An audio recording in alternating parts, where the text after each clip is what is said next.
Pues comenzamos un nuevo Bell, Vórtice entre líneas. Bienvenidos.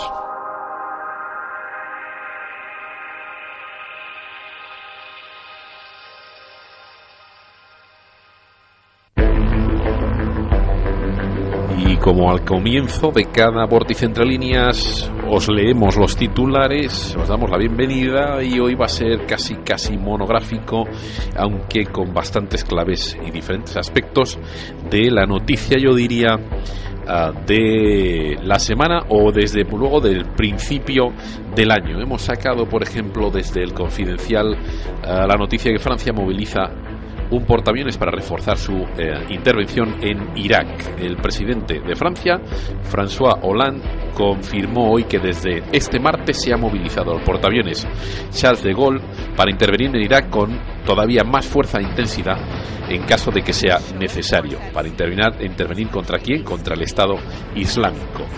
La misma noticia se repite en este caso en el New York Times, que habla de más intervención de Francia contra el Estado Islámico debido a los atentados de París. Pues hablamos también de ese atentado de Charlie Hebdo y de esos supuestos terroristas que han sido ya, aniquilados. Empezamos hoy con Diego Camacho y Ana Camacho, como siempre, que nos acompañan aquí en el estudio.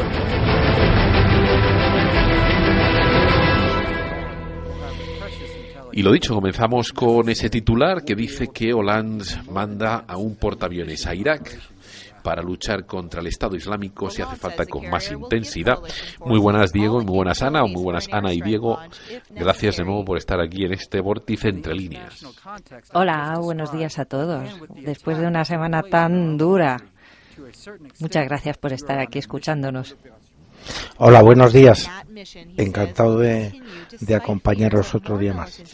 Bueno, pues el titular del Confidencial, por ejemplo, dice algo así. Dice que en París, el 14 de enero, nos pasa una noticia y dice: el presidente de Francia, François Hollande, confirmó que hoy, o que desde hoy, desde este martes, se ha movilizado el portaaviones Charles de Gaulle para intervenir en Irak con todavía más fuerza e intensidad en caso de que sea necesario. Dice: en un discurso ofrecido a las Fuerzas Armadas desde el portaaviones cerca de la base de Tolón, en el sur del país, el jefe del Estado indicó que su movilización se justifica por la situación actual de Oriente Medio y el portaaviones, según recalcó, trabajará en estrecho vínculo con las fuerzas de la coalición internacional y permitirá disponer tanto de los medios de protección en caso de tensiones adicionales como de información preciada para mejorar la intervención en este país contra el grupo yihadista Estado Islámico. Bueno, aparte de esto, también, por supuesto, habla de que el Estado Islámico está fuera ya de control y que esto se puede ver por el atentado que se sufrió en París, en la sede de Charlie Hebdo, de la revista, ¿no?, de humor. Alguna gente la ha puesto, ¿no?, o la ha asimilado con El Jueves aquí en España, usando la ironía, la sátira, ¿no?, para levantar ampollas, o por lo menos para hacer pensar a la gente. Y en ese atentado de Charlie Hebdo hay dos versiones, una oficial. A partir de ese atentado inmediatamente se ha montado una serie de manifestaciones, la más multitudinaria en París que se recuerda, para para oponerse, ¿no?, para criticar y rechazar el terrorismo. Ahí han participado decenas de mandatarios de todo el mundo y aprovechando, ¿no?, parece ser ese momento de álgido de terrorismo, pues se ha empezado también, se ha comenzado una campaña de sensibilización de la opinión pública para actuar más contra el Estado Islámico. Por otro lado, está el grupo de gente que comenta que hay muchos lazos sueltos, muchos datos realmente sospechosos sobre este atentado. Por ejemplo, Paul Craig Roberts, que fue ex subsecretario del Tesoro de Estados Unidos, asegura que el ataque terrorista contra la sede de Charlie Hebdo en París fue una operación de bandera falsa diseñada para apuntalar el Estado vasallo de Francia ante Washington. ¿Por qué? Pues porque Hollande estaba diciendo o decía que no iba a o que no quería cumplir con las sanciones que quería imponer la Unión Europea y Estados Unidos, sobre todo, a Rusia por lo que estaba pasando en Ucrania. En fin, dos versiones diferentes o dos posibles versiones, y vosotros empecemos a desgranar este atentado de Charlie Hebdo y las consecuencias que está trayendo. Comentarme, ¿por dónde empezaríais para entrar en materia?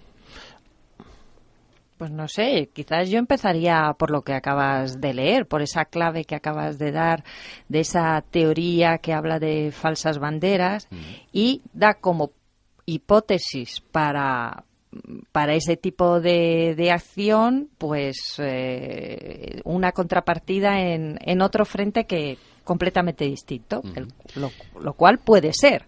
Pero yo no me olvidaría de otra clave que nos falta en esa lectura, y es que la mujer del supuesto responsable o parece ser por lo menos material de los atentados, Coulibaly, parece ser que es siria. Entonces, y se ha ido a Siria. Y qué casualidad que también ahí hay que recordar que en el conflicto sirio Francia ha tomado pero mucho partido por la oposición, curiosamente, islamista, y ha querido intervenir en contra del régimen de Bashir al-Assad, y se le ha opuesto Estados Unidos. Es decir, ojo con lo de las hipótesis, porque, bueno, en este caso tenemos tan poca información todavía y estamos sometidos, como decíamos antes con Diego, a tal bombardeo de a esto y de aquello, que todo es posible. Cada uno lo va a utilizar a su conveniencia, incluso los que no tienen nada que ver. Pero hay otra hipótesis, y es que Francia quería intervenir en Siria y no le dejaban. O sea que yo no perdería. Si nos ponemos en ese plan de desmontar la tesis oficial y ofrecer otras claves, yo no olvidaría esa. Diego, tú siempre puntualizas y desde los primeros programas, desde los primeros vórtices, también con el BEL, en el hecho de que cuando se produce un atentado de estas características o cualquier tipo de circunstancia de este tipo, ¿no?, extrema, siempre se va a intentar sacar rédito político, y que además inicialmente sufrimos un bombardeo por parte de diferentes direcciones para dirigir, ¿no?, para llevar a la opinión pública, contaminarla con información y llevarla donde se quiere llegar, ¿no? Claro, hay que tener en cuenta que lo principal en un acto terrorista es el efecto psicológico, más que la cantidad de muertos que puede haber. Entonces, aquí en este tipo de actos terroristas de carácter transnacional, pues hay una gran cantidad de gente o de países o de intereses implicados. Entonces, claro, si yo quiero obtener un efecto psicológico sobre la opinión pública, lo que voy a hacer es continuamente producir propaganda que oriente pues hasta estas hipótesis. Yo, mi opinión personal, no sé la vuestra, pero la mía es que todavía tengo poca información. Todavía tengo pocos datos para decir aquí ha pasado esto o ha podido pasar esto. ¿Por qué? Pues porque, por eso que tú decías, ese bombardeo de información que rápidamente pues la gente le resulta muy útil, muy cómodo tal apuntarse a una teoría más o menos conspiratoria o conspirativa o pensar que esto es el típico contubernio judío masónico, como se decía antes.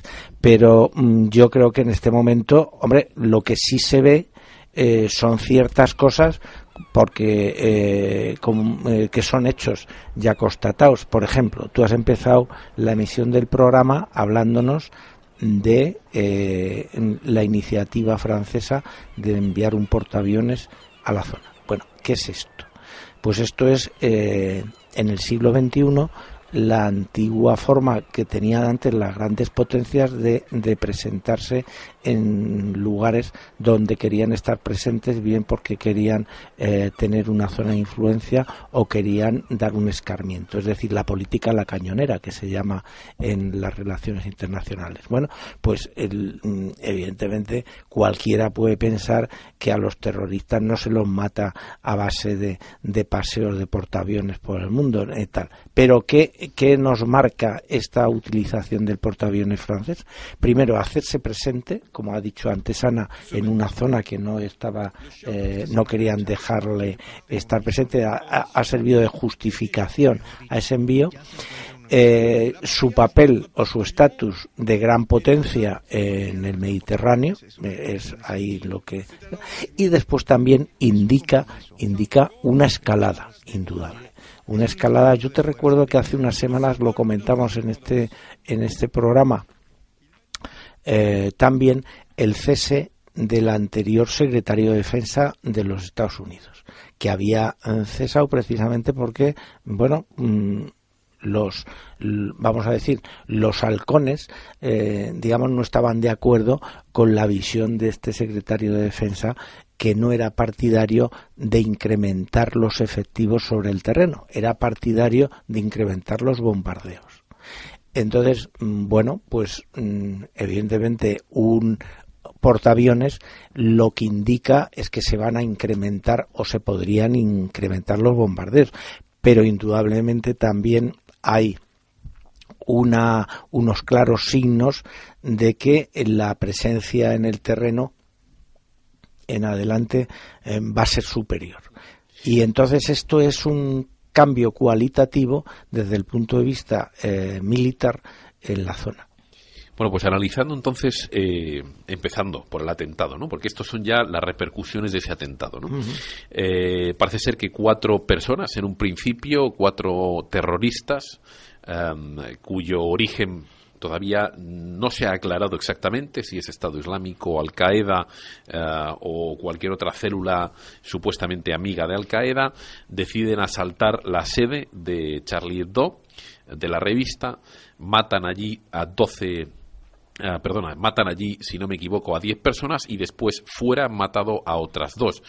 La cuestión es, son 2 personas en un principio los que actúan en ese primer día, entran en la sede, matan a la gente y según salen luego a la salida también se enfrentan con la policía, con algún efectivo policía que se cruza con ellos. Supuestamente rematan por lo menos a un policía en la acera, de esto hay un vídeo grabado que ya ha sido censurado en internet. Y una vez allí se inicia la búsqueda de estas personas y por otro lado entonces hay un tercer terrorista que también accede a una tienda kosher y allí también mata a más gente. La verdad que al final yo no me he enterado muy bien de cuánta gente se mató por un lado y cuánta gente se mató por el otro, pero entra en esta tienda, secuestra allí a gente que había dentro y al final a esta persona la terminan también cazando, se monta una caza del terrorista y lo terminan eliminando. Matan a los 3 terroristas, los 3 están muertos, con vídeos todo grabado de cómo los han eliminado. Y al tercer terrorista incluso hay un vídeo en el que se ve cómo salta a través de una ventana, de un cristal de la tienda que tenía secuestrada después de soltar alguna de las personas que tenía secuestradas y allí hay un dispositivo de un montón de policías que lo acribillan a balazos, ¿no? Claro, ahí está, Mito, ahí está uno de los datos realmente incomprensibles. Es decir, si nosotros nos ponemos el sombrero de jefe del aparato policial organizado para la caza de estos terroristas, si yo tuviera ese sombrero, lo que hubiera desde luego procurado es cogerlos vivos. O por lo menos coger vivo a alguno. Pero vamos, eso de acribillar, o sea, lo que no es concebible que en una acción antiterrorista el Estado actúe como dando la sensación de que está buscando una venganza inmediata. Es decir, la información es la principal arma que se tiene para luchar contra el terrorismo.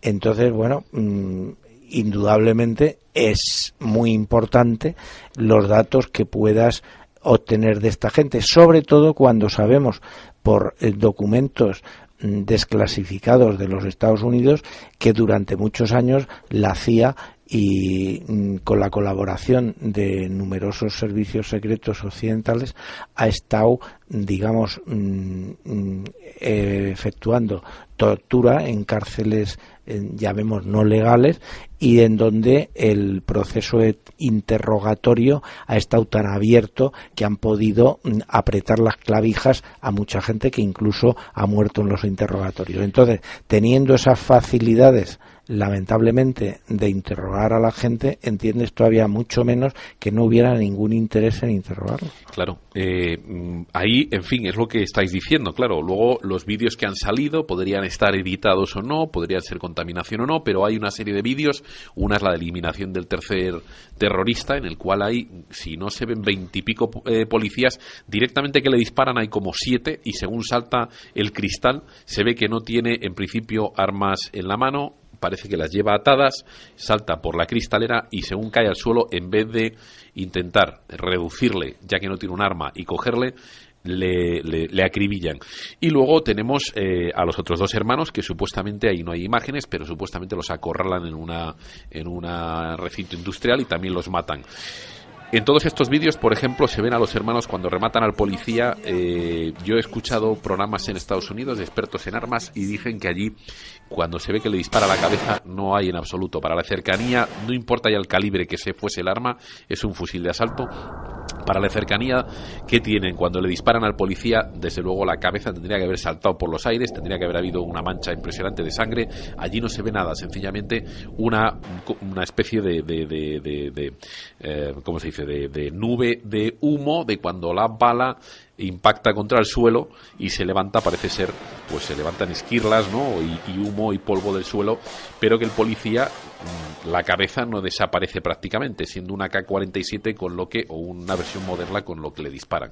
A esa distancia, si le hubiera dado, evidentemente le hubiera reventado, como dices, la cabeza si le hubiera dado. Lo que pasa que también le podía, a lo mejor pues le dio un poco en el cuello y rebotó en el, vete tú a saber, claro, eso habría que haberlo visto, pero si le da de lleno en la cabeza, claro, a esa distancia revienta los sesos. Claro, sospechoso. En fin, os leo el artículo entonces de Paul Craig Roberts y más que entrar entonces, lo que decías tú, digo, lo que decíais Ana, más que entrar en si, bueno, porque la información puede estar contaminada, en si es verdad o no, desde luego lo dejaríamos en que es sospechoso, pero bueno, lo que dice el artículo es lo siguiente, sí que podemos analizar la unión, ¿no? O los lazos que habría entre estas personas y, curiosamente, su supuesto jefe o el supuesto Bueno, se ha producido, en mi opinión, un hecho importante, que es la reivindicación por parte de Al-Qaeda del atentado. Es decir, que realmente en muchas ocasiones ha habido atentados en donde se le han atribuido a Al-Qaeda y Al-Qaeda ha permanecido en silencio. Entonces aquí hay evidentemente una reivindicación del atentado. Parece ser no por el atentado en sí, sino bueno, por informaciones que llegaban de la zona, que hay una rivalidad entre el Estado Islámico y Al-Qaeda, lo cual sí es coherente con el carácter y la naturaleza del mundo árabe, ya esté en paz o en guerra. Yo te recuerdo la frase que decía Lawrence de Arabia, cuando le envían a contactar con los árabes, y que está en su libro La rebelión en el desierto, dice: cuando a mí me encomiendan la misión de ir a contactar con los árabes que estaban con Faisal, el primer problema que se me planteó fue saber quiénes eran los árabes. ¿Por qué decía esto Lawrence de Arabia? Porque los árabes, y nosotros lo hemos vivido en España, una de sus herencias que tenemos culturales es precisamente esa división endémica. Esa división endémica sí que se produce entre las diferentes facciones, tribus o tal, que hace que haya una enemistad. Nosotros lo hemos conocido en la Edad Media con los reinos de taifas, y bueno, la situación en Oriente Medio sigue parecida. Entonces esa rivalidad entre el Estado Islámico y Al-Qaeda es un tema que está ahí, es muy coherente. Realmente, claro, lo que no puedes afirmar es que el motivo del atentado sea solo para hacer acto de presencia Al-Qaeda y decir nosotros también podemos. Eso ya es una elucubración. Pero realmente que esa división en el mundo árabe existe, ya sea en grupos radicales o en grupos, digamos, menos activos, está ahí. Y esa es precisamente una de los instrumentos más importantes que tendría la inteligencia occidental para luchar contra el terrorismo. Es decir, pero eso es una cosa que los propios árabes no pueden hacer desaparecer porque lo llevan en sus cromosomas. Pues hablemos entonces de ese origen de estos terroristas, ¿no? Porque en principio no se sabía si era Estado Islámico o Al-Qaeda, pero por ejemplo, vamos a ver, hablando de este artículo, ¿no? De ese origen de los terroristas. En principio están los tres ligados, según esto ha salido en prensa sobre todo de Estados Unidos, a Anwar al-Awlaki, es decir, a través de la mujer y de uno de ellos se les liga directamente con Anwar al-Awlaki, que era el número 3 de Al-Qaeda. Ellos, cuando cometen el atentado, parece ser que la viuda de uno de los que mataron en Charlie Hebdo, en la revista, les oye hablar y reivindicar por Al-Qaeda el atentado, supuestamente, y luego la unión con este Anwar al-Awlaki es lo que les une a Al-Qaeda. Anwar al-Awlaki es el tercer cabeza de Al-Qaeda que muere en un ataque de las tropas americanas a través de un dron en Yemen. Es decir, que esto les liga a Yemen, y resulta que Anwar al-Awlaki es supuestamente un doble espía, porque también se le liga a través de noticias de Fox y de comentarios de gente en el Pentágono de visitas de Anwar al-Awlaki al Pentágono. Y este Anwar al-Awlaki también es el que supuestamente entrena al chico que hizo o intentó atentar en un vuelo de Estados Unidos, de Northwest, entre Holanda y Estados Unidos, y a este chico supuestamente se le deja acceder al avión, y le dejan acceder al avión precisamente los agentes de seguridad, es decir, los que supuestamente tienen que impedirle que suba al avión. Hay alguien que intercede por él en el aeropuerto, todavía no ha sido identificado, y accede sin pasaporte y se le deja subir, habiendo supuestamente una empresa que debería haberlo impedido. Es decir, que Anwar al-Awlaki está metido en un montón de atentados muy sospechosos con un montón de información contradictoria. Muere también de forma, en un ataque de un dron, supuestamente muerto, aunque se le ha matado casi 3 o 4 veces, eso reclaman las tropas de Estados Unidos, y estos chicos están a él ligados supuestamente intelectualmente. El dinero al final del Estado Islámico o de Al-Qaeda, ¿de dónde sale? Porque si todo es sospechoso y todo es gris, lo que sí que se puede saber es cómo nace el yihadismo.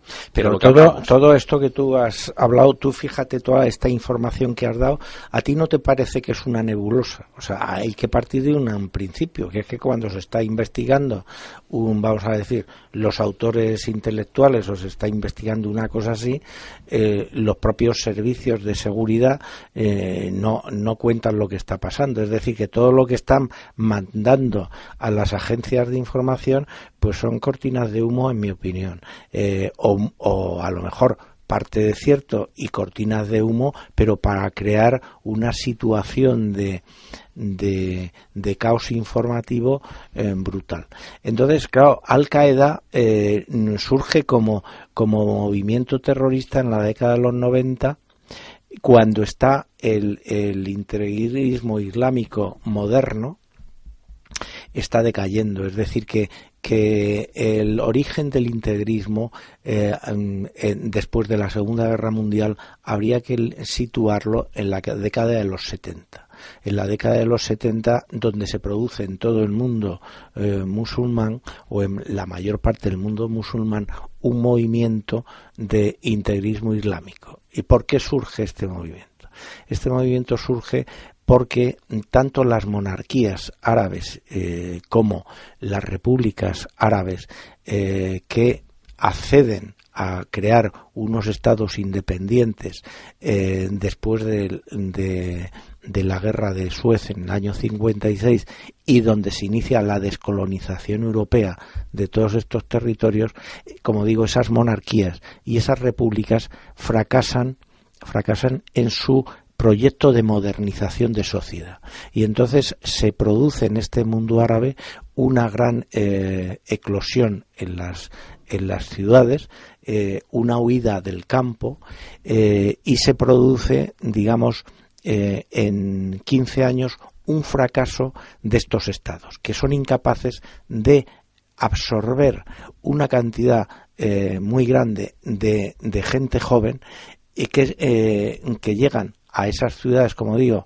para tener un horizonte de vida, y entonces, gracias a la corrupción y a la no distribución de la riqueza, porque hay que tener en cuenta que muchos de estos países son riquísimos por las materias primas, fundamentalmente petróleo, que tienen, no se produce una distribución y no se produce un desarrollo económico, no se produce nada más que una acumulación de riqueza y de corrupción en manos de unas élites, sean, como en el caso de las monarquías, élites, digamos, tradicionales, o como sea en caso de otras repúblicas, en caso de unos núcleos militares, generalmente.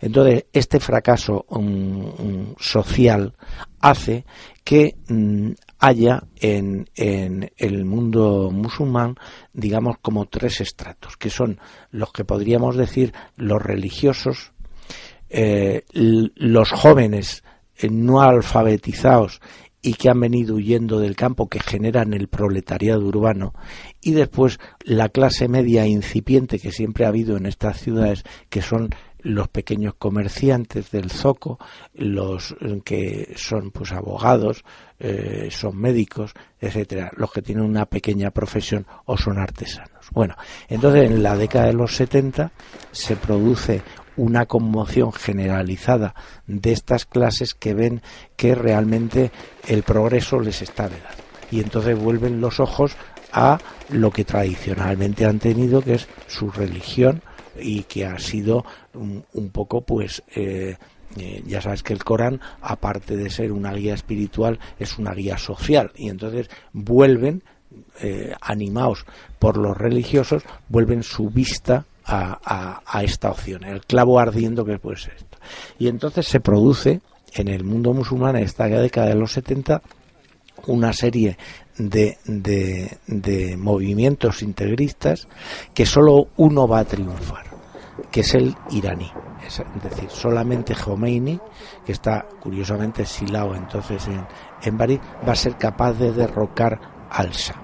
Es decir, los otros movimientos integristas van a ser ahogados en sangre por sus diferentes estados. ¿Y por qué Khomeini sí consigue triunfar en su revolución integrista islámica? Porque es el único dirigente, el único líder que en el mundo árabe es capaz de unir esa clase media de los zocos, esa juventud no alfabetizada, con los religiosos de esa sociedad, y crear, digamos, una llamaríamos en Occidente, una plataforma de resistencia al Shah del Irán, y lo barren de medio. En el resto de los países, ¿qué hacen los estados? Pues los estados lo que hacen es separar a los religiosos de esas clases medias piadosas y de ese proletariado, ofreciéndoles, como es el caso de Marruecos, pues digamos un status quo político, e incluso ahora el primer ministro marroquí pues es de Justicia y Desarrollo, del partido integrista oficial. Es decir, que en los demás países se produce ¿cómo es lo que juega el poder en los demás países? Con la división, que es lo que es el talón de Aquiles de la sociedad musulmana en general, pero fundamentalmente árabe. Entonces, llegado a ese punto, lo que está claro es que estos chicos de hoy no son resultado de esto. Es decir, hay un desencanto que está claro que se registra en un montón de países donde hay gran población musulmana. Ese desencanto, evidentemente, es como el de todo el mundo. Es decir, nosotros ya estamos sufriendo, la población cristiana o judía o lo que tú quieras, la crisis. Ellos también la sufren, y en Francia, sobre todo, que hay muchísima población musulmana. Además, bueno, pues en principio se acusa un poco de racismo. Tienen barrios, ¿no?, donde están los argelinos y solamente hay argelinos, tunecinos, en fin, hay una inmigración muy importante de todas esas excolonias.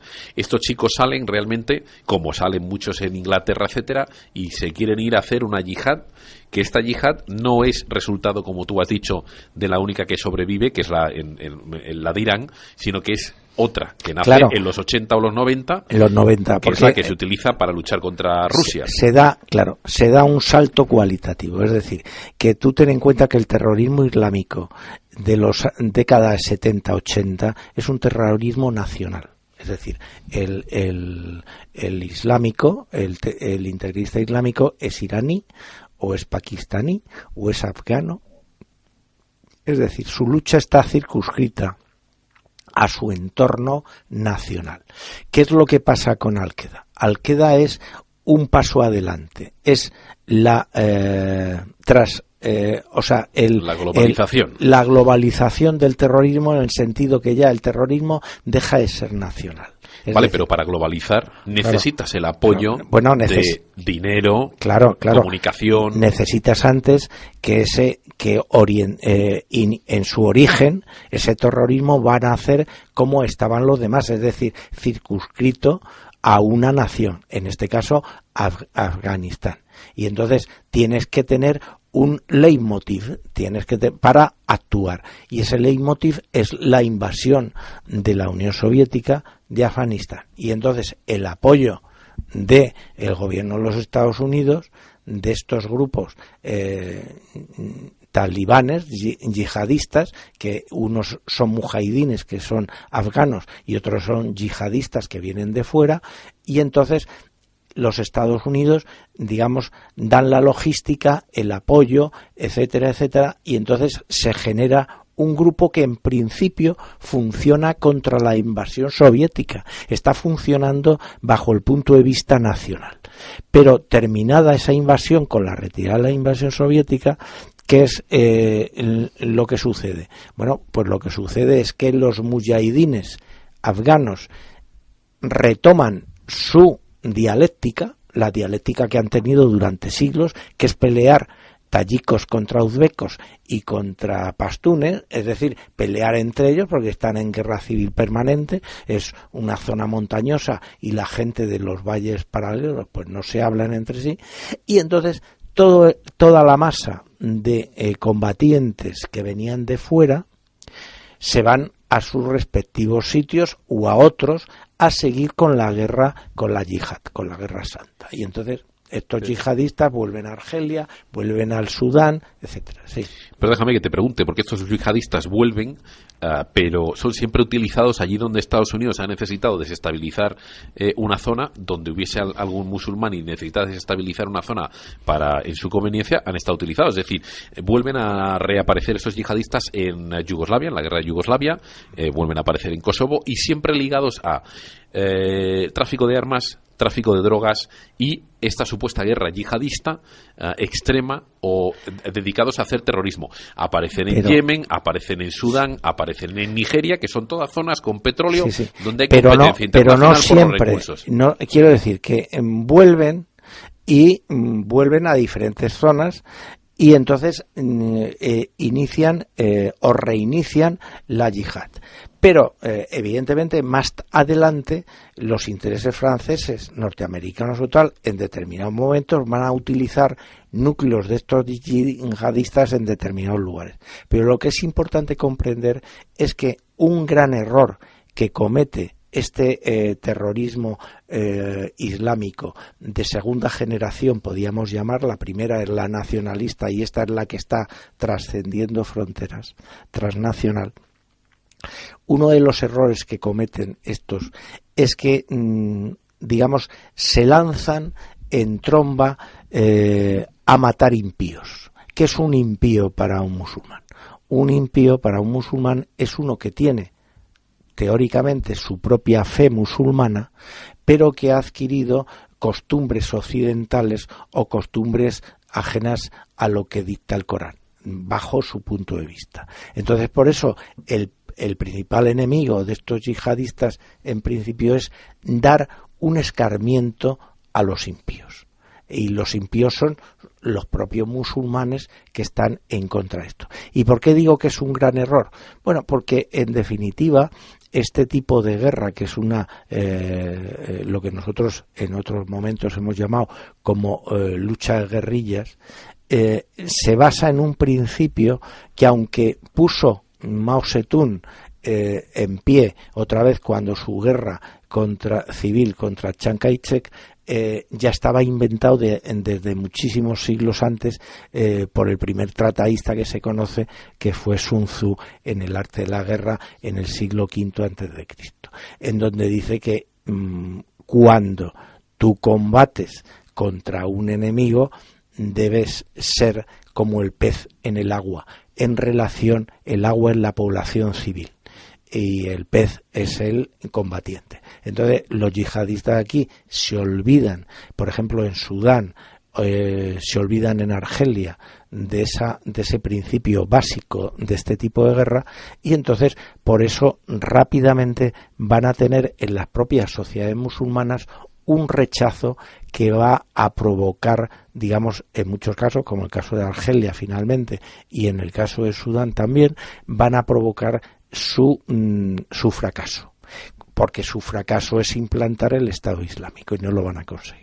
Vale, y entonces estos chicos jóvenes que se van de Francia, Inglaterra, Bélgica o España o Marruecos mismamente, ¿no? Y por otros países también árabes o musulmanes, perdón, y se van por ejemplo, han luchado en Libia o están luchando ahora en Siria y luego retornan a sus países de origen y hacen estos atentados, realmente todas estas nuevas tropas que están siendo utilizadas para desestabilizar supuestamente Oriente Medio en este nuevo, ¿no? En esta nueva guerra o ¿cómo se dice? Cambios de equilibrio, de balanza, ¿no? En diferentes puntos del planeta, están siendo armados y entrenados en este yihadismo. Está claro que por alguien les da la pasta, normalmente es o ha sido tradicionalmente Arabia Saudita, eso ya quedaba también en los años 80 en Afganistán, también se habla de Qatar o de Emiratos o los Estados Unidos, los Emiratos, perdón, Emiratos Unidos Árabes, perdón.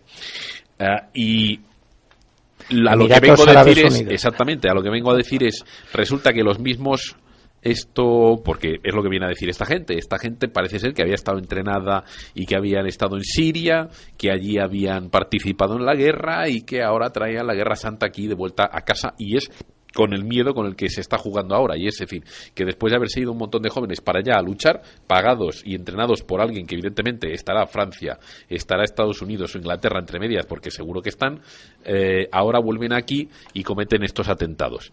¿Con eso a dónde voy? Voy a lo siguiente. ¿Qué equilibrios se están jugando que hacen que esta gente venga ahora? ¿Qué equilibrios o qué balanza o qué es lo que hay creado para que esta gente vaya a combatir a Siria, la entrenen y tengan tanques y pistolas y lleguen aquí y cometan los atentados? ¿Cómo es posible? Nosotros conocemos quiénes son, sabemos quiénes son, tenemos los datos. Pues muy sencillo, ¿Cómo es posible que luego vengan aquí y atenten si nosotros mismos los hemos formado, pagado para que desestabilicen a Vamos a ver, porque el terrorismo se ha convertido, bajo mi punto de vista, sí. Esto no es información, es evaluación personal. El terrorismo, lamentablemente, en los tiempos que estamos viviendo, se ha convertido, para entenderlo con una figura rápidamente, en una puerta giratoria. Entonces, está siendo utilizado el terrorismo por diferentes intereses que de pronto están contra el terrorismo, dicen, y de pronto están utilizando ese terrorismo para imponer sus intereses en determinadas zonas. Esto es lo tremendo. O sea, lo tremendo es que en esta situación que se está empezando a vivir, pero que se está llevando ya muchos años viviendo, no, yo por lo menos en España no lo oigo, que es el país que más sigo. No oyes en el Congreso de los Diputados al Comité de Inteligencia que se reúna en el Congreso de los Diputados para que los partidos políticos españoles estén informados por el gobierno y por el servicio de inteligencia de qué es lo que está pasando. Es decir, cómo en una situación en donde hay un problema de terrorismo internacional que afecta directamente a nuestro país, los líderes políticos españoles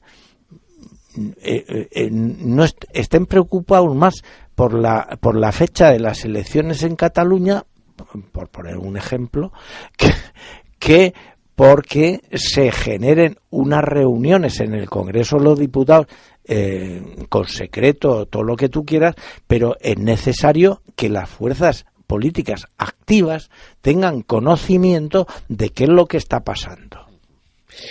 Bueno, pues ahí ya abrimos ya varios temas, o habéis dado bastantes claves, o has dado bastantes claves muy interesantes, Diego. Te preguntaría a ti, Ana, ahora, exponías a Francia y hablamos, o Diego presenta varios intereses, ¿no?, en la zona, en la utilización de este terrorismo por diferentes intereses, en este caso, países, ¿no?, por ejemplo. ¿Qué interés tendría Francia, o qué interés puede tener Francia, o qué claves darías tú? ¿Por qué un atentado en Francia? ¿Y cómo se está utilizando ahora este atentado? Pues eso, para movilizar un portaaviones a una zona como es Irak, que no entiendo yo muy bien qué juega dentro de todo esto, qué papel juega si estos chicos habían estado en Siria, por qué ahora Irak y por qué un portaaviones. Cuéntame un poco tú qué tenías ahí también, habías investigado, cuéntanos tu investigación, por dónde ha ido y qué conclusión has sacado. Bueno, fíjate, a mí dices, bueno, el origen, el no origen, pues sí, pues a mí lo que me llama la atención es que en este caso estemos hablando de la posibilidad de que el atentado no sea lo que nos cuentan. Creo que, bueno, eso es interesante. Me llama la atención que muchos de los que ahora ponen en duda los vídeos, que curiosamente esos vídeos algunos los han censurado, pero para no mostrarlos en televisión, para que no haya islamofobia, la llaman, ¿no? Ahí también podríamos discutir por qué se toman tanta preocupación en esos asuntos y no cuando los crímenes vienen de otro lado. Bueno, pues me llama la atención que los que, en cambio, por ejemplo, jamás hubiesen dudado de la tesis oficial para el 11M de Madrid, en cambio ahora dicen que esos vídeos de cómo rematan la policía y demás son falsos. Véase el caso de Willy Toledo. ¿Te imaginas que Willy Toledo hubiese dicho que el 11M no es lo que nos lo habían contado? Pero, ¿sabes? Sí. Pero creo que hay que tenerlo en cuenta a la hora, porque cada uno nos está bombardeando, lo está utilizando para una cosa, pero volvamos a las hemerotecas. Porque en un caso sí y en el otro no. Nadie, por ejemplo, parece ser que se preocupó de poner en duda la intervención francesa en Mali. O sea, que era un elemento de neocolonial clarísimo. Bueno, pues en eso estamos adelante. Ahora, lo que sí no cabe duda es que aunque los hayan utilizado, aunque sea una falsa bandera, lo que sí es verdad es que trabajan supongamos que haya manipuladores. Yo no digo ni que sí ni que no, pero vayamos a esa hipótesis. Pero lo que es indudable es que trabajan con una materia prima y es un resorte que funciona y unifica en el mundo musulmán. Por ejemplo, hoy en Pakistán, en Lahore, estaba la gente en la calle, todos gritando, todos a una, fuente ovejuna, con carteles diciendo que a Charlie Hebdo, que lo condenamos, que les den, o sea, insultando. Y resulta que están muy enfadados porque Charlie Hebdo ellos dicen que ofende al profeta, pero vamos a ver, ¿le ofende cómo? Porque ahora resulta que se ha montado otro pollo simplemente porque Charlie Hebdo ha publicado una viñeta en la que aparece un muñequito que dice que es el profeta Mahoma con una lágrima. Y es que resulta que eso también es blasfemo. Y aquí lo que también me parece muy interesante es cómo todo eso ha servido para crearnos una Europa y en el mundo occidental un debate sobre un asunto que hasta ahora pues no existía ningún debate, que es la libertad de expresión. Ahora resulta que estamos discutiendo si hay límites a la libertad de expresión. Esto no puede ser el hablar de límites en la libertad de expresión, el hablar también en que hay que censurar. Ya se está hablando ahora mismo desde Inglaterra, es donde más se empuja, que hay que controlar las redes sociales, que hay que prohibir contactos, es decir, tener más control del WhatsApp y de los diferentes servicios de mensajería, que hay que interceptarlos. Es decir, esto no serían los resultados de alguien está haciendo un diseño social y está aprovechando el atentado para sacar rédito y llevar a la sociedad hacia más control. Quiero decirte, independientemente, claro, es lo que estás diciendo, del atentado, independientemente de cómo se haya hecho, si no se ha hecho, si es falsa bandera o no, se están intentando, ¿no? Nos están intentando llevar o sacar rédito a algunas personas para llevarnos a un punto. Eso es cierto. Eso es cierto, pero yo diría que lo que pasa es que, aprovechando que el Pisuerga pasa por Valladolid, punto suspensivo, es decir, no es que a lo mejor esto se haya provocado para el tema de cortar libertades y ya, pero ya que ha pasado, pues vamos a aprovechar. Es decir, que aquí encontramos una mezcla de aprovechando que el Pisuerga pasa por Valladolid y a ganancia de pescadores a río revuelto, de pescadores. Claro. Es que es lo que tú decías, Ana, es decir, es curioso cómo justo Hollande estaba intentando entrar en Siria, quería participar más, quería tener mayor peso, y esto le va a venir estupendamente para precisamente hacer eso. Lo curioso es que haya mandado un portaaviones a Irak, y por qué no a Siria directamente, ¿no? Que es un poco lo que tú habías comentado antes fuera de micrófono, ¿no? El que él lo está utilizando como bien me apetece. Bueno, bien me apetece, le da, como decía Diego, en política internacional, pues un acto de estas características en un país como Francia, muy laico. No nos olvidemos que parece ser que a alguna gente de izquierda tan proislámica que es, se le olvida, pero Charlie Hebdo era una revista con los últimos de Filipinas del mayo del 68. O sea, que ahora lo que pasa es que con esta cosa de olvidarnos de dónde venimos y a dónde vamos, pues resulta, es que se lo tenían merecido porque eran malísimos con el Islam. Y claro, como ya hasta el Papa dice que claro, si les ofendes o demás, pues es lógico que te devuelvan un puñetazo, que espero que sea una mala interpretación esa frase, pero El País lo ha publicado en un titular. Entonces, pues hombre, pero digamos que en Francia, un estado tan laicista, mayo del 68 y demás, pues es un ataque muy brutal. Lo raro es que haya gente de izquierdas que diga, ay, pero es que habían sido malos. Y entonces van los de la Iglesia y dicen, uy, estupendo, porque no nos olvidemos que Charlie Hebdo publicaba también, o ha estado publicando y probablemente publicará hasta que cierre, caricaturas también muy negativas o muy ofensivas, entre comillas, para católicos y evangélicos y demás religiones. Lo que pasa es que solo matan, en principio, los islámicos y lo justifican.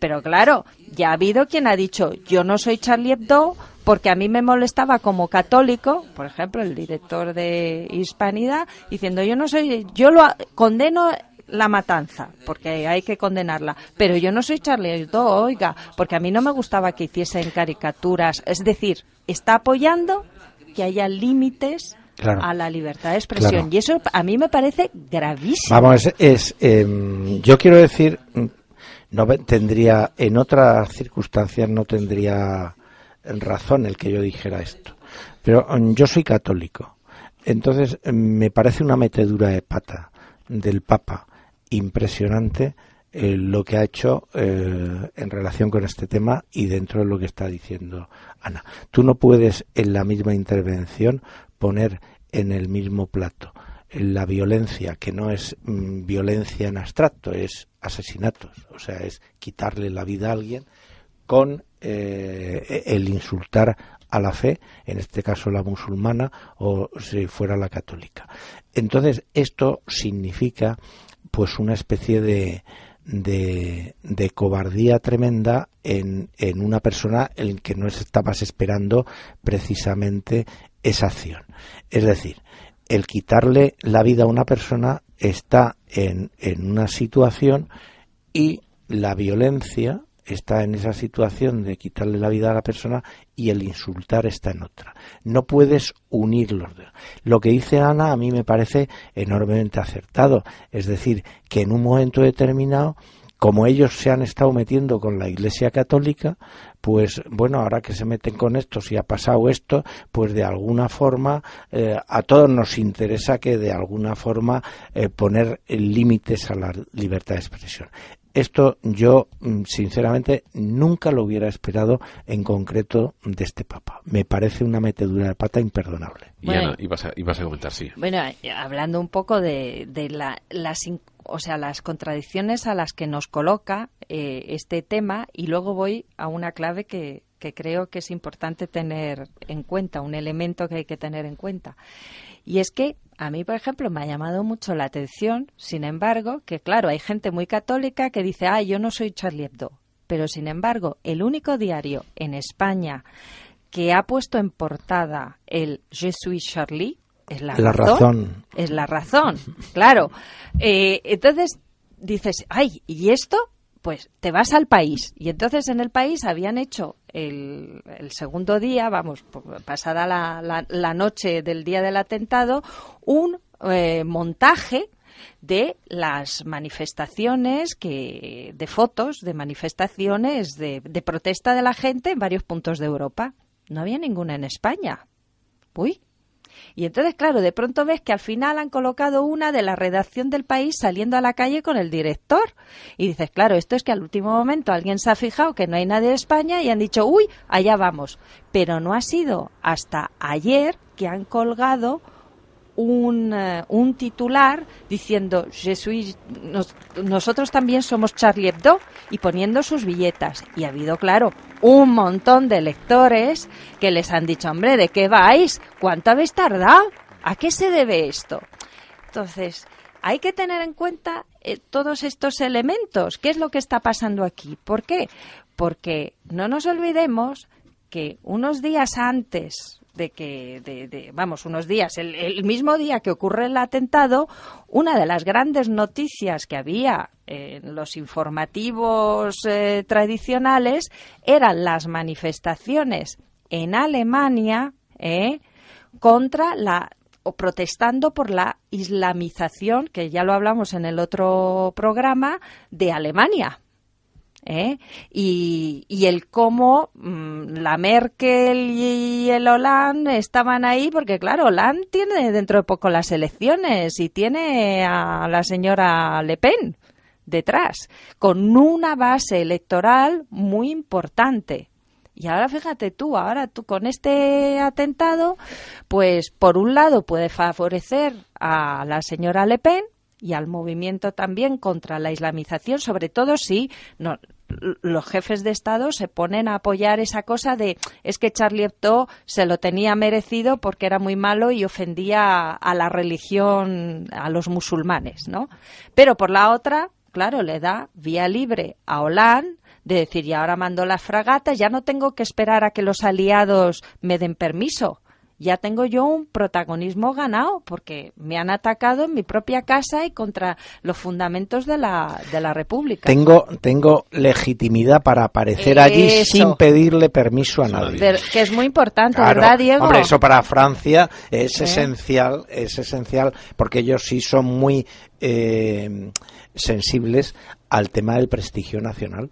Bueno, es curioso que en los atentados estos entonces nadie haya reivindicado, por ejemplo, las acciones de Francia o el colonialismo de Francia en países con población musulmana, léase Mali, por ejemplo. No, a mí lo que me parece curioso es que esté ligado todo con Siria o con Irak. Nadie ha reivindicado a Irak, pero Yemen, alguien en Yemen que supuestamente es el ideólogo que ha llevado a estos chicos, y nadie haya reclamado precisamente en estos atentados también, y siendo por parte de gente musulmana, pues el hecho de por eso te digo que me huele muy mal, y luego vamos a hacer esa separación entre lo que ha sido el atentado y luego las repercusiones y la utilización política que se pueda estar haciendo, ¿no? Pero es curioso que nadie ha reclamado nada. Oye, pues esto también es por el colonialismo de Francia en Mali, esto también es por las actuaciones en Libia. No hace falta, no hace falta. En la dinámica terrorista, un terrorista no explica. Se entiende que a buen entendedor con pocas palabras basta, pero Francia en concreto estaba apartada de la zona de conflicto. Es decir, Francia en Oriente Medio actualmente no pintaba nada, es decir, había ahí unos intereses iraníes, wahabitas, turcos, rusos, norteamericanos, etcétera. Francia estaba completamente... Bueno, vamos a ver. ¿Y para los palestinos qué? Que, de acuerdo, pero tú fíjate que precisamente eso es una de las claves. O sea, esto se ha empezado a montar, no esto de este atentado, sino la situación en Irak y la situación en Siria, y cuál es la componente directa más visible. Se ha dejado de hablar de Palestina. Es decir, el conflicto árabe-israelí no es que haya desaparecido, pero quiero decir, todo el diálogo de Hamas con la OLP, todo el tema de Israel con Hamas, todo el asunto árabe-israelí, todo el asunto libanés con Israel, todo el asunto libanés con Siria, todo esto ha desaparecido en el mapa. Vamos, no ha desaparecido porque está ahí, pero ha dejado de estar en la primera plana de los periódicos. Es decir, ahora está todo volcado a qué pasa con los kurdos en Siria, qué pasa con el territorio norte sirio, qué pasa con la actitud de Erdogan de cara a sus propios kurdos, a la emigración de los kurdos sirios, qué pasa con los chiitas iraquíes, qué pasa, o sea, se ha desplazado la atención, no sé si estáis de acuerdo conmigo, pero la atención informativa se ha desplazado. Y una de las claves, precisamente, una de las cosas que sin tener información sí que vemos, porque no se puede ocultar, es que precisamente toda esta crisis de Siria, Irak y todo lo que los retazos que lleva alrededor ha producido un distanciamiento del tema palestino. Es decir, ya la gente no ve en los periódicos lo que está pasando en la Franja de Gaza. Ya. Bueno, con esto, yo la verdad que a mí me parece muy sospechoso, y es lo que yo decía en el BEL, justo el día antes de terminar el año. Venía un año, el 2015, que va a ser de elecciones en Europa muy significativas. En un momento dado en el que Hollande tiene menos ahora mismo aceptación política, ¿no? Su popularidad ha descendido a los niveles en los que estaba Barack Obama hace, en su primera legislatura, en la cual se temía que incluso no consiguiese salir en la segunda si no hubiese sido por algunos también actos y guerras muy muy curiosas, ¿no? O la utilización política de esos actos terroristas y de guerras.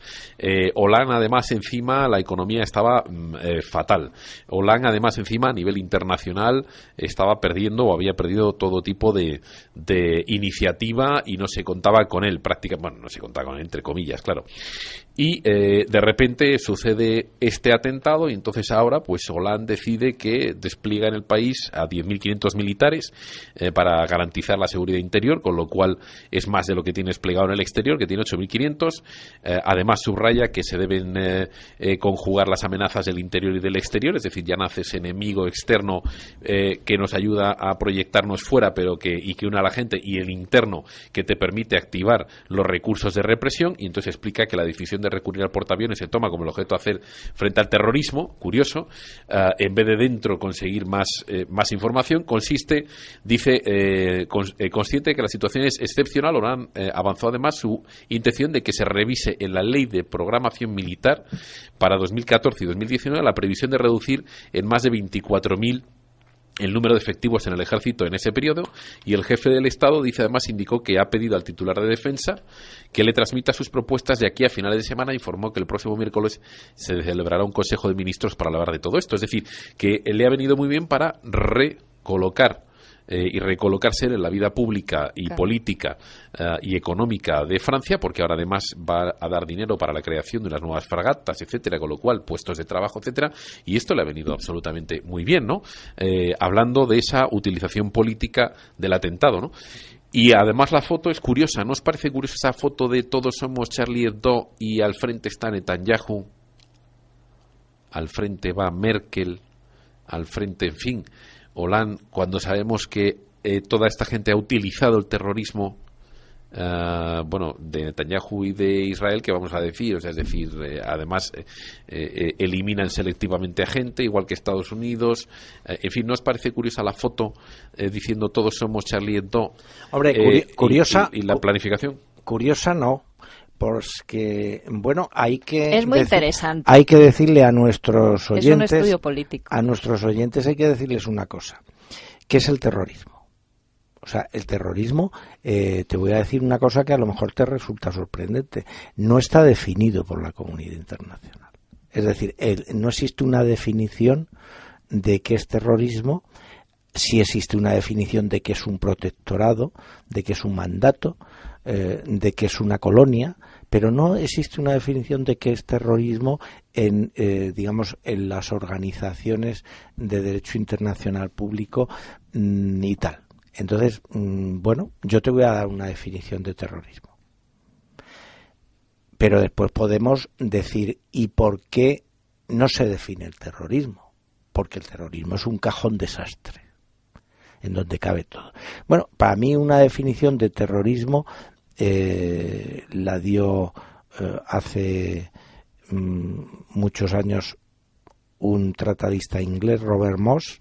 Yo no he conocido después de ello una definición mejor. El terrorismo es la utilización de la violencia y de la intimidación con fines políticos. Entonces, tú fíjate la amplitud de esa definición que te permite, claro, no solamente es un acto de terrorismo el darle un tiro en la nuca a un señor con objeto de obtener un fin político X.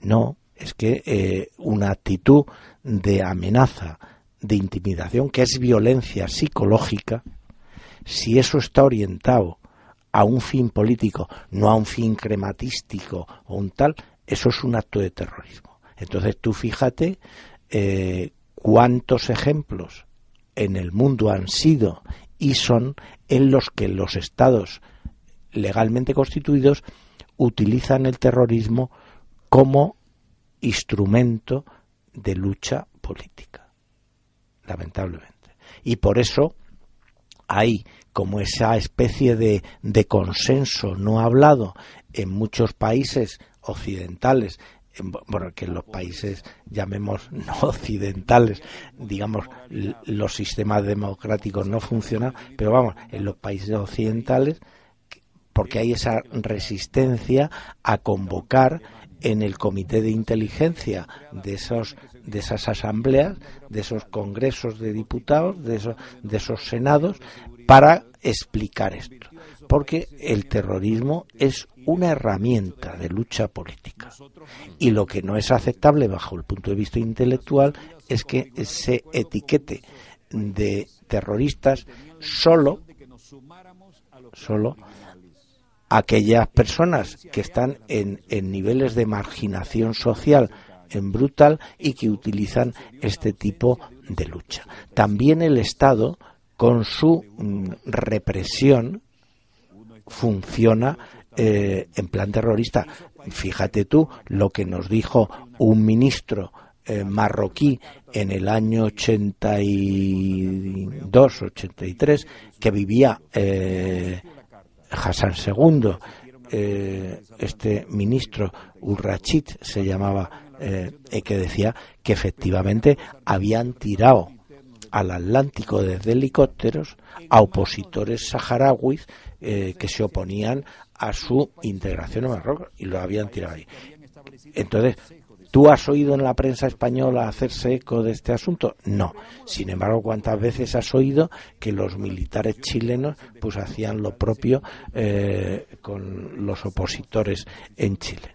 Que por cierto, Diego, ¿te has fijado que Marruecos no ha estado en la Manifa? Me he fijado. ¿Te has fijado qué detalle más curioso?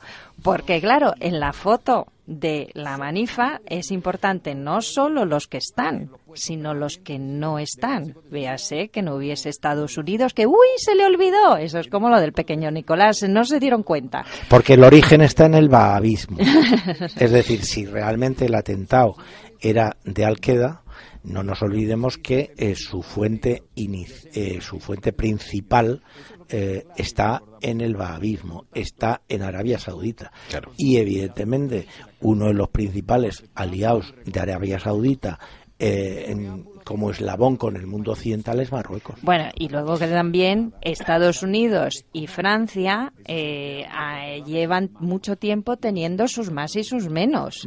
O sea, porque nosotros hablamos de la OTAN y el otanismo así como un bloque, y resulta que ahí hay bastantes diferencias. Y entonces a mí me da la impresión que ahí el señor Obama no es que se le ha olvidado, sino que les ha dado un cachetillo. De la misma forma que los marroquíes no han estado como represalia, porque se están llevando fatal con Hollande, porque Francia ha sido siempre el principal aliado de Marruecos en todas sus pretensiones expansionistas, empezando por el Sáhara español, que quieren que sea francés, los franceses también. Pero en este caso resulta que llevan un ratillo muy enfadados porque hay una ONG que ha metido una querella contra el jefe de los servicios secretos marroquí, e incluso pues el señor ha tenido dificultades para viajar a Francia, que es como su madre patria y demás. Sí. Y entonces han ido a ver a Hollande al Elíseo, pero no han ido a la manifestación, y además han prohibido las caricaturas de Charlie Hebdo. Otro detalle muy importante, porque aquí no paramos de decir que allí hay una democracia y que están todo el tiempo en apertura eterna, y resulta que son de los que la han prohibido. Cosa que por otra parte no lo podíamos imaginar, porque en Marruecos tienen una larga tradición de meter a la gente en la cárcel por hacer caricaturas del rey y hasta de la boda de su primo. Eso claro, le ha costado a alguno. Sería muy interesante. Sería muy interesante en un programa siguiente el hacer precisamente ese triángulo entre Marruecos, Francia y España en relación con la nueva situación diplomática creada por Marruecos de enfriar esas relaciones. Y un apunte, hay que decir que esta persona a la que se refería Ana, que el gobierno francés intentó una requisitoria sobre él, que me parece que es Ben Slimane, ¿no? Este fue en España hace poco tiempo condecorado por el gobierno español. Un asesino, Un asesino. Vamos, un asesino, pues de los que dice Diego, de los de Chile y Argentina sabemos, pero a estos no, y además les colocamos medallas y nos da igual que sean Aznar o Zapatero. Y no hay un diputado de un partido de la oposición al gobierno que le pregunte cómo tiene los bemoles de condecorar a un señor buscado por la Interpol y que es un asesino, un presunto asesino buscado, como digo, por la justicia internacional. Ahora, lo alucinante es que luego los marroquíes están preocupados con las caricaturas, ellos también en su cortina de humo y del profeta Mahoma y el orgullo de la religión, en vez de coger y levantarse con la falta de libertades que hace que se cierre un diario en Marruecos porque se hace una caricatura del primo del rey, ya no del rey, del primo del rey. Bueno, esto es para hablar de eso, de terrorismo de Estado y luego de libertad porque de todo esto, entonces la conclusión que saco es está ahí, es decir, el caldo de cultivo ya está hecho el elemento, ¿no? Ya hay un elemento que es evidentemente estos 3 chicos que han llevado a cabo el atentado. En principio iban encapuchados, yo por lo tanto no sé si lo han hecho o no. Luego lo ha reclamado, parece ser Al-Qaeda de Yemen, ya lo digo, y Al-Qaeda de Yemen está directamente ligada a al-Zarqawi, que está directamente ligado con el Pentágono y con los atentados del 11S. Pero en fin, está claro que está allí, que el caldo de cultivo está. El caldo de cultivo se ha creado a través de inyectar dinero a Al-Qaeda por parte de Estados Unidos y diferentes aliados en Oriente Medio. Está claro que ha habido un atentado aquí en Francia, o que por lo menos, luego viendo si puede ser una falsa bandera o no, desde luego la utilización que ha habido ha sido atacar la libertad de expresión y abrir un nuevo diálogo sobre lo que debe de ser la libertad de expresión, hasta dónde podemos llegar, ¿no? Eso es lo que comentabas, Ana. ¿Sí? Sí, pero hay otro elemento que creo que es muy importante para ver lo que va a pasar, y es que, quieras que no, aunque luego la Merkel diga que todos somos, que los musulmanes y nosotros somos una misma cosa, que acaba de decir, pues para salvar la cara ante los ataques que ha recibido de Turquía de islamofobia y demás, a la gente de la calle sí, le digas lo que le digas, sí le ha quedado claro que hay un elemento de odio por parte de algunos sectores musulmanes. ¿Por qué? Porque, primero de todo, no se han manifestado claramente contra los atentados, porque hay manifestaciones diciendo que son héroes, y condenando a Charlie Hebdo, en vez de decir lo que hay que hacer es no comprarles la revista, que sería lo que haríamos nosotros. Y claro, esto, acuérdate de las matanzas que hubo en Ruanda, por hablar de un tema que no es religioso, las famosas matanzas en Ruanda entre tutsis y hutus. Pues hay un elemento de base que es el odio de una tribu contra la otra. En este caso no es un odio religioso, es un odio étnico. Pues claro, ahí tú echas una cerilla, pones un programa de radio como hacían, que llevaban franceses, enciendes la cerilla con ese programa de radio y, oye, a la mínima, en 2 días tienes 2 millones de muertos a base a golpe de cuchillo. Ahora, ¿quién lo ha provocado y para qué? ¿Y los atentados, quién los hizo y no los hizo? Pues hay muchas tesis sobre el tema. Podríamos hacer entonces decir lo mismo, un máster sobre... Claro, que aquí podríamos decir lo pero mismo, hay un elemento, independiente, que hay un elemento, pero que ese elemento está ahí. Y que esto ahora nos va a costar el hecho de que determinada gente, además con intereses, nos haga replantearnos o abra un debate sobre lo que es la libertad de expresión o no, sobre lo que es el control del ciudadano y el aumento de la seguridad. Ahí tenemos a Inglaterra empujando muy fuerte, ¿no? Y luego a Hollande le ha venido estupendamente para hacerse fuerte y ahora participar en Oriente Medio de la forma en la que a él le hubiese gustado, ¿no? O sea, curioso cómo del atentado lo que se ha sacado, en vez de la condena realmente de esto y decirlo. A mí hay una cosa también que me gustaría preguntaros. ¿Vosotros acordáis cuando se decía que aquí el terrorismo, por ejemplo el de ETA, lo que no podía hacer, bueno, y el de muchos otros, ¿no? Porque en los años 80 había un montón de grupos terroristas que estuvieron matando, que no se podía modificar la vida realmente y las relaciones de los españoles sencillamente porque porque los terroristas quisiesen modificar nuestro estilo de vida, ¿no? Y el hecho de que quisiésemos todos convivir juntos. ¿Vosotros os acordáis de esas palabras y de ese espíritu? Porque parece que todo el mundo lo ha olvidado, y a mí se me ocurría hacía muchos años ya que esa idea y ese espíritu se podía haber llevado ya desde el 2001 cuando Al-Qaeda, supuestamente Al-Qaeda, que yo ya sé que no fue Al-Qaeda, atacó Estados Unidos, porque independientemente de yo escucharos, luego me hago mi composición del lugar, ¿no? Pero claro, es curioso cómo ya se ha conseguido que la utilización partidista, ¿no? Sectorizada o, no sé, factorizada del terrorismo, nos lleve realmente a decir, tenemos que modificar nuestra manera de vivir. Claro, es algo totalmente estúpido. Pero es que, vamos a ver, el terrorismo nacional, su objetivo estratégico básico es la quiebra del Estado de Derecho.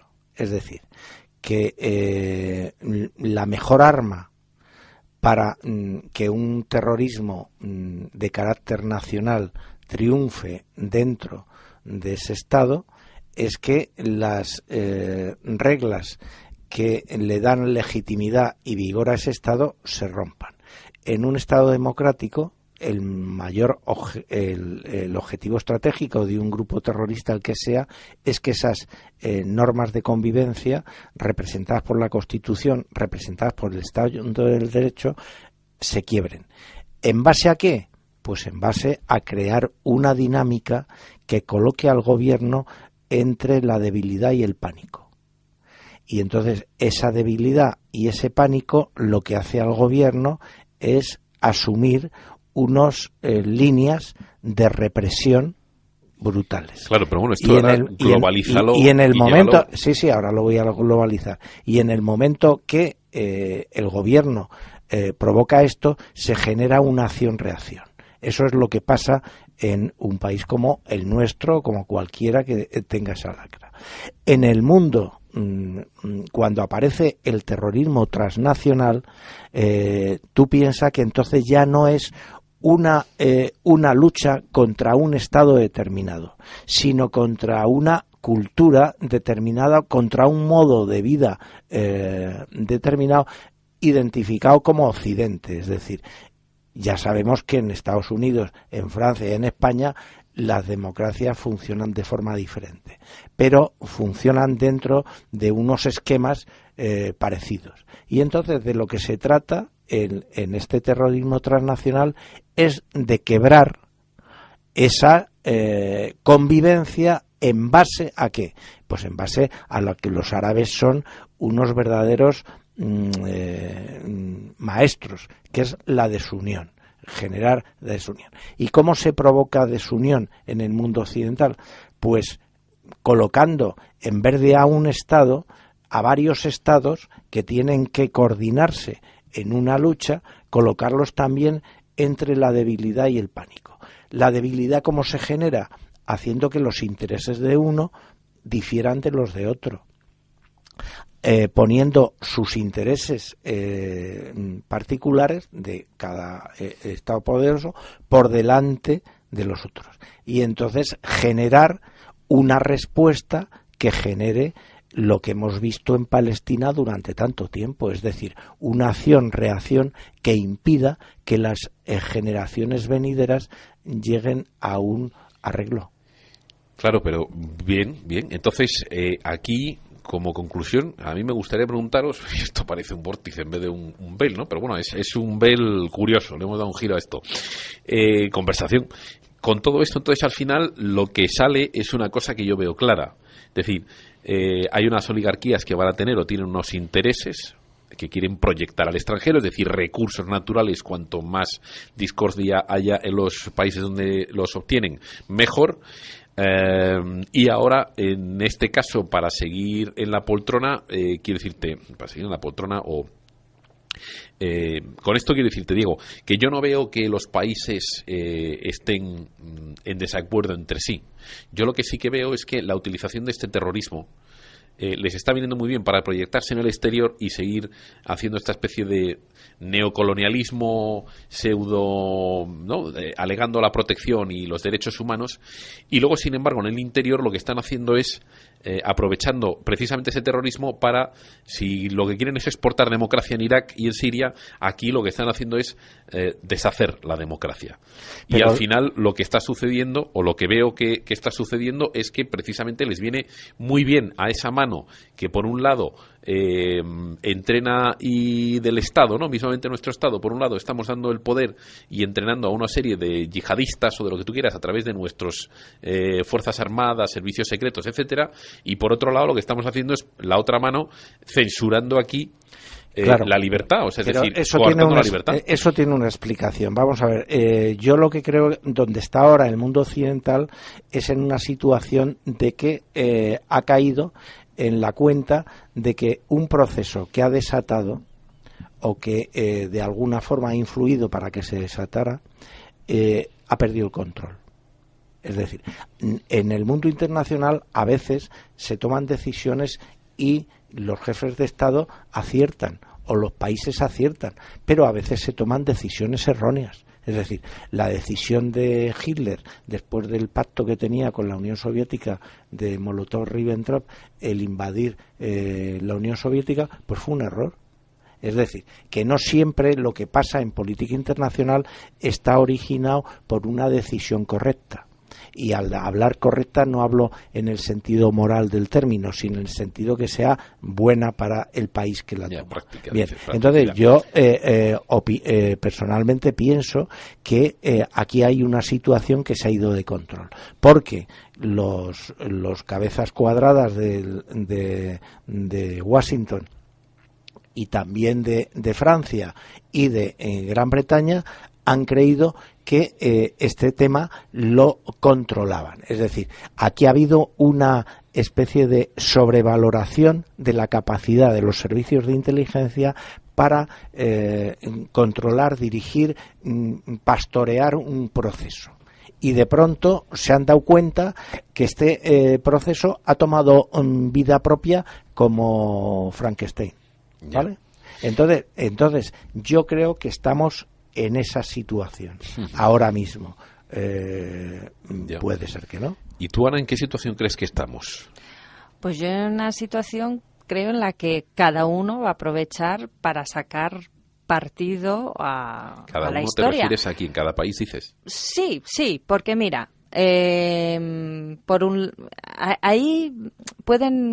muchos factores. Por ejemplo, está el tema de que, bueno, por un lado, pues la Merkel, por mucho que se ponga, lo va a tener ahora muy difícil al Pegida contarle que los musulmanes son buenos y que son tan alemanes como los no musulmanes, ¿sabes? Eso es evidente, después de ver lo del el remate al policía y demás, pues y no solo eso, sino en entrar en una redacción a sangre fría. O sea, es que por mucho que se ponga el discurso buenista a intentar aminorar ese tema, pues es evidente. Hollande, pues fíjate tú, por un lado tiene manos libres para actuar, mientras que antes le tenía que pedir permiso a los socios. Y eso es muy importante, porque Francia desde siempre ha querido tener un protagonismo en Oriente Medio y se ha ido quedando atrás. Pero, al mismo tiempo, todo este asunto le crea un problema, pues porque fíjate tú, todos los esfuerzos que ha hecho Francia, que es la principal impulsora de los reconocimientos internacionales de los palestinos en Naciones Unidas, en la UNESCO, ha sido Francia. Eso es un éxito de la diplomacia francesa. ¿Para qué? Pues para tener su peón en la zona y decir, oye, yo soy tu protector. Pero claro, viene Netanyahu y le estropea la jugada, porque dice, ¿veis? Ya os decía yo, y además está la tienda de los judíos coser, y tal. Lo que pasa es que resulta un poco fuerte que sea Netanyahu el que venga ahora a defender la libertad de expresión. Ya no te digo los 2.000 que se ha cargado la franja de Gaza, sino que pues resulta que en una conversación de periodistas hoy y tal estábamos intentando pillar la pista de cuántos periodistas han muerto en la franja de Gaza, que ha sido uno de los... O a cuántos han liquidado con mandos israelitas también, por ejemplo. Sí, bombardeándole la casa, por ejemplo. O poniendo una bomba en el coche, vamos. Pero claro, te pones a investigar y dices, no, es que hay que buscarlos uno a uno porque en la prensa tradicional no se está dando el tema de cómo Israel, que yo no digo que no tenga razón en muchas cosas, pero lo que sí es cierto es que hay un comunicado de la Federación de Prensa Internacional que dice que, bueno, que ya está bien de no dejar entrar a la prensa libremente en la franja de Gaza y de facilitar que los que entran por su cuenta y riesgo pues de alguna forma desaparezcan, ¿sabes? Entonces pues ahí tenemos todo tiene dos caras, ¿no? Claro. Bueno, pues nos vamos a ir. Venga, va, porque ya llevamos mucho tiempo y además es tarde, nos tenemos que ir. Os voy a leer muy rápidamente, nada, porque no tardo ni 30 segundos, este artículo de Paul Craig Roberts. Lo dicho, ataque contra Charlie Hebdo, porque yo voy a dar otra visión. A vosotros dos habéis dado una visión, yo hoy, venga, me voy a permitir el lujo de dar esta otra. Que decía así, sencillamente, el subsecretario del Tesoro de Estados Unidos, Paul Craig Roberts, asegura que el el ataque terrorista contra la sede de Charlie Hebdo en París fue una operación de bandera falsa diseñada para apuntalar el Estado vasallo de Francia ante Washington. Lo dice esto porque los sospechosos pueden ser tanto culpables como chivos expiatorios. Basta recordar todos los complots terroristas creados por el FBI que sirvieron para hacer la amenaza terrorista real para los estadounidenses, escribió Roberts en un artículo publicado en su página web. El politólogo afirmó que las agencias estadounidenses han planeado las operaciones de falsa bandera en Europa para crear odio contra los musulmanes y reforzar la esfera de influencia de Washington en los países europeos, lo mismo que estaba diciendo Terry Mesan de la Reporter. La policía encontró el carnet de identidad de Said Kawachi en la escena del tiroteo, cerca de la sede de Charlie Hebdo. ¿Le suena familiar? Recuerden que las autoridades afirmaron haber encontrado el pasaporte intacto de uno de los presuntos secuestradores del 11S entre las ruinas de las Torres Gemelas. Una vez que las autoridades descubren que los pueblos occidentales estúpidos van a creer cualquier mentira, van a recurrir a la mentira una y otra vez, ha dicho Roberts. El anuncio de la policía del hallazgo del carné claramente apunta a que el ataque contra Charlie Hebdo fue un trabajo interno y que las personas identificadas por la NSA como hostiles a las guerras occidentales contra los musulmanes van a ser incriminadas por un trabajo interno diseñado para devolver a Francia bajo el pulgar de Washington, dijo Roberts. Asimismo, el politólogo dijo que la economía francesa está sufriendo. Por las sanciones impuestas por Washington contra Rusia, los astilleros se ven afectados al no poder entregar los pedidos rusos debido a la condición de vasallaje de Francia ante Washington, explicó, y agregó que otros aspectos de la economía francesa están siendo impactados negativamente por las sanciones de Washington que obligan a sus estados títeres de la OTAN a aplicar contra Rusia, y que Hollande había dado un discurso en el cual se desligaba totalmente de de la opción de las sanciones de Estados Unidos, y que de ahí puede haber venido este atentado, o este atentado les ha venido muy bien. En fin, visiones diferentes las que hemos tenido hoy en este vórtice entre líneas. Daros las gracias de nuevo, Diego y Ana, por haber estado en esto del vórtice entre líneas, y volvemos la semana que viene con más datos, más análisis de noticias, que volveremos con lo de los titulares, ¿no? Pero este era un tema interesante. Muchas gracias a los dos. Hasta luego. Adiós, Diego. Hasta luego. Vale, venga. Bueno, y a vosotros, muchísimas gracias por haber escuchado este vórtice entre líneas. Lo dicho, una serie de claves que os pueden llevar a reflexionar. No decimos que tengáis que creer a pies juntillas ni aplicar a pies juntillas nuestra opinión. Un saludo.